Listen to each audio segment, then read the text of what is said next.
Si obligamos al individuo más capaz a luchar contra el sistema lo derrotará el 95% de las veces. Rambler, 1995. Las organizaciones tienen que tener el contexto idóneo para formar y desarrollar su talento. ¿Cómo afecta la estructura de las organizaciones a los puestos de las organizaciones? Pues se afecta directamente, pues entre más maleable y flexible sea una organización, tanto más mutables serán los puestos y tanto más fuerte será la presencia de equipos multidisciplinarios y autodirigidos en lugar de órganos permanentes y definitivos. Un puesto es el proceso, el diseño de un puesto es el proceso de organizar el trabajo en razón de las tareas necesarias para desempeñar un puesto específico. La aplicación práctica de las 5 dimensiones esenciales y los estados psicológicos críticos da como resultado 6 conceptos para la implementación o la implantación de diseños de puestos en base a modelos de contingencias. Estos 6 conceptos son los siguientes. La combinación de tareas. Esto sirve para aumentar la variedad y la identidad con la tarea que se pueden combinar con varias estrategias agregadas y juntarlas en una sola tarea. Por ejemplo, la línea de producción o de montaje tradicional se sustituye por una célula de producción o por una persona que arma todo el producto. El segundo concepto es la formación de unidades de trabajo. Una unidad de trabajo es el conjunto de partes funcionales especializadas que forman un proceso, el cual permite tener una visión integral de todo el trabajo.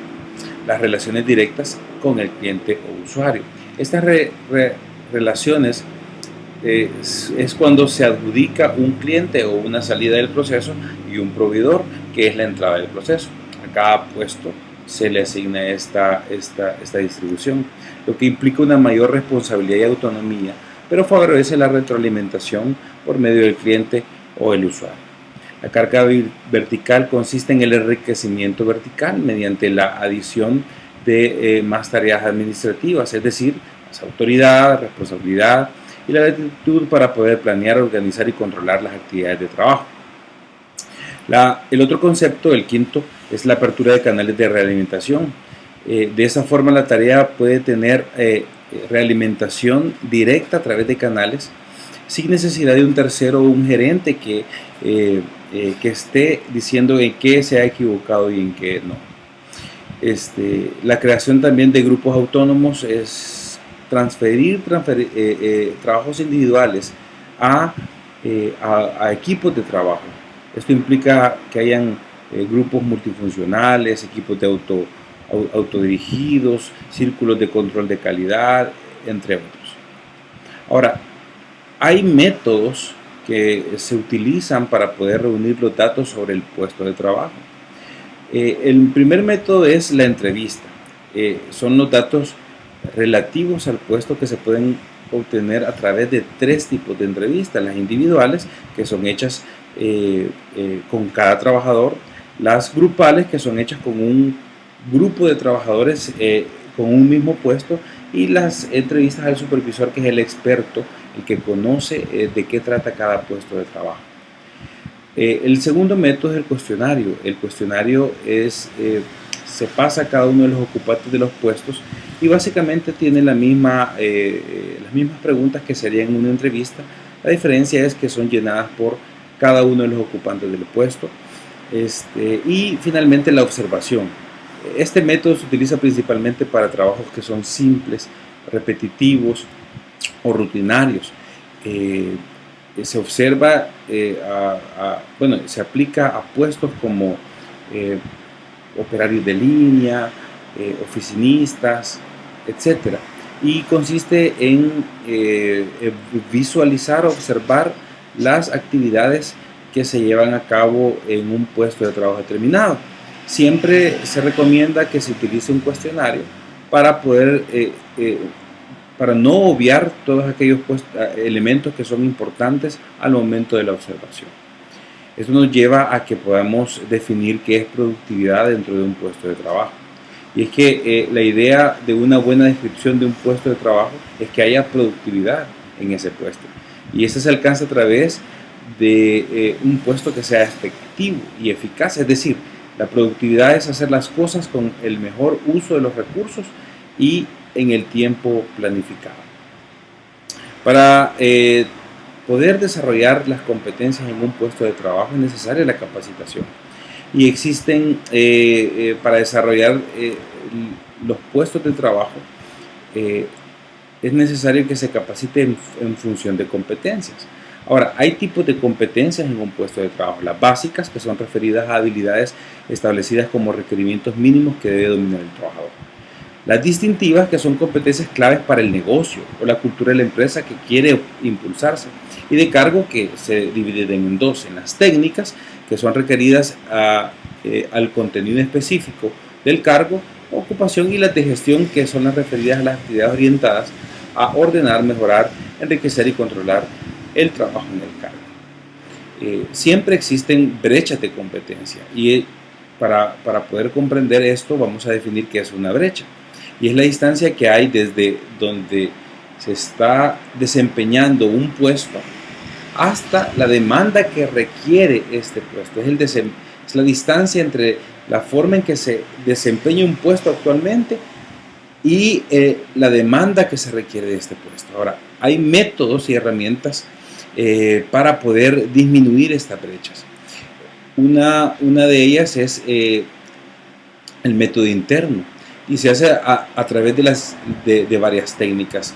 Una de ellas es la asignación de asistentes a puestos de dirección, con la finalidad de que se aprenda cómo se desarrolla el puesto. También la asignación a comités, la asignación a task forces o líneas, fuerzas principales que son especialistas en determinadas tareas, la rotación de puestos y el entrenamiento experto. El método interno es a través de estudio de caso, los gerenciales, seminarios o role-playing y el codesarrollo. Y también tenemos el tercer método, que se hace a través de técnicas como el deportes, hobbies, lecturas, actividades extracurriculares y análisis de películas. Ahora, como decíamos, para poder disminuir brechas es necesaria la capacitación, y es que la capacitación es un medio que desarrolla las competencias de las personas para que puedan ser más productivas en su actual puesto de trabajo.